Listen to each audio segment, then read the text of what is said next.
I met Jake when I was 22, and he was 25. He was charming, confident, and had a smile that made my heart race. We met at a bookstore, of all places, reaching for the same novel on the shelf. He laughed, handed me the book, and then asked for my number. It was as simple as that. From the beginning, Jake made me feel special. He took me on long walks, sent me good morning texts, and listened to me talk about my favorite books for hours. He made me feel seen, and for someone like me, that was rare. I was born different. I had a condition called Mayer-Rokitansky-Kusterhauser, MRKH syndrome, which meant I was born without a uterus and a fully formed vagina. It wasn't something I advertised. I had spent years dealing with the reality of it, coming to terms with the fact that I couldn't carry children, that intimacy might be different for me.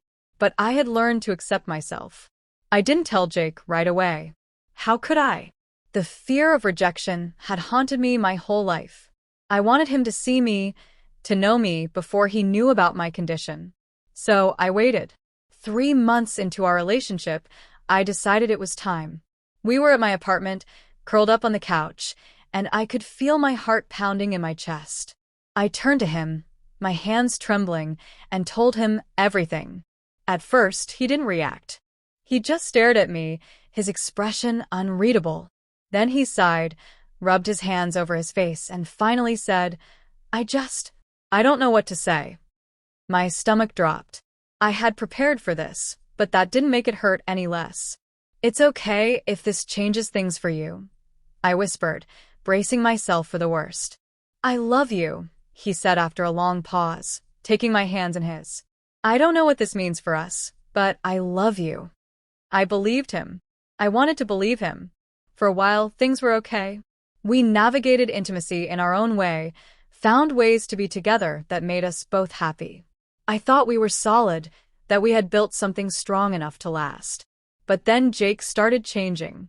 He became distant. He stopped texting as much, stopped holding my hand when we were out together. When I asked him what was wrong, he always had an excuse. Work was stressful, he was tired, he just needed space. I tried to believe him. I tried to hold on. But then I saw the messages. It was an accident. He had left his phone on the nightstand while he was in the shower, and a notification popped up. I wasn't the kind of person to invade someone's privacy, but something in my gut told me to look. It was from a woman named Emily. The words made my chest tighten. Last night was amazing. I can't stop thinking about you. My hands shook as I scrolled up. There were more messages, some too explicit to read without my vision blurring with tears. Jake had been cheating on me. I waited for him to come out of the shower. My heart was racing, my breath shallow. When he finally emerged, towel wrapped around his waist, he froze when he saw my face. What's wrong? He asked, but he already knew. I held up his phone. Who is Emily? His face paled. It's not what you think. I laughed, but there was no humor in it. So, you didn't sleep with her? He looked away, and that was answer enough. Why? My voice cracked. Why would you do this? Jake exhaled, sitting down on the edge of the bed. He wouldn't meet my eyes. I don't know, he mumbled. I love you, but what? My voice was sharp now. But I don't have a vagina? His head snapped up, guilt flashing across his face. That was it. He didn't have to say it out loud. I could see the truth written all over him. I felt like I couldn't breathe. So that's it. I whispered. You love me, but not enough? Not enough to stay faithful? To talk to me about how you're feeling instead of running to someone else. I didn't plan for this to happen, he said, and I could hear the shame in his voice. I was struggling with it, and I didn't know how to talk to you about it. I didn't want to hurt you. I wiped at my tears. But you did. You hurt me more than you ever could have if you had just been honest. We sat in silence for a long time. There was nothing left to say. Jake had made his choice, and now I had to make mine. I stood up, my hands clenched into fists to keep them from shaking.